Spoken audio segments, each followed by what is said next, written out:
नमस्ते।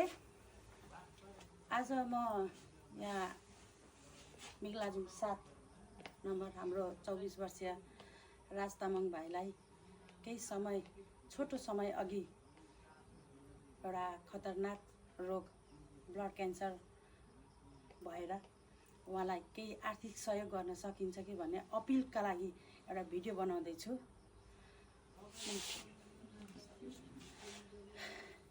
कहिलेदेखि हजुरलाई यस्तो भएको भाइलाई योभन्दा अगाडि फर्स्ट टाइम होला तपाईँहरूले मिडिया गर्नुभएको सायद होइन?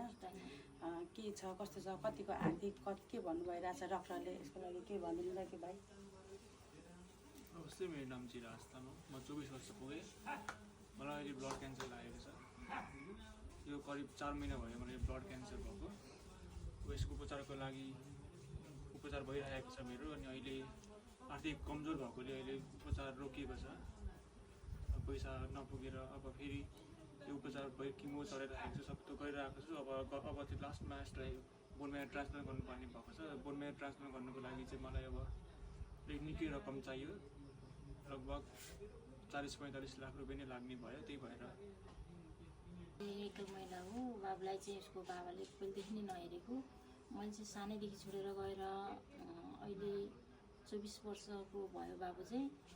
अनि अब जापान जाने तयारी पनि थियो बाबुको। अब जापान जाने तयारी हुँदै चाहिँ उसलाई ब्लड क्यान्सरको पुष्टि भयो। अनि त्यही भएर दबाई गर्दा गर्दै अहिले मेरो आर्थिक अवस्था चाहिँ एकदम नाजुक पनि भएको हुनाले गर्दाखेरि अब यहाँभन्दा अगाडि अब यति धेरै लाग्दैन होला भन्ने लागेको थियो, तर गर्दै लाँदाखेरि 60-65 क्रस भइसक्यो।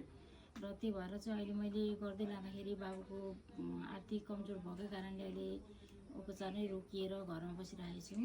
अब जाँदाखेरि चाहिँ बोन मेरो ट्रान्सप्लान्ट गरेर जानुपर्ने। त्यही भएर अहिले सबैजनासँग चाहिँ सहयोगको अपिल गर्नलाई बोल्नै बन्द हुन्छ कि के होला कसो होला के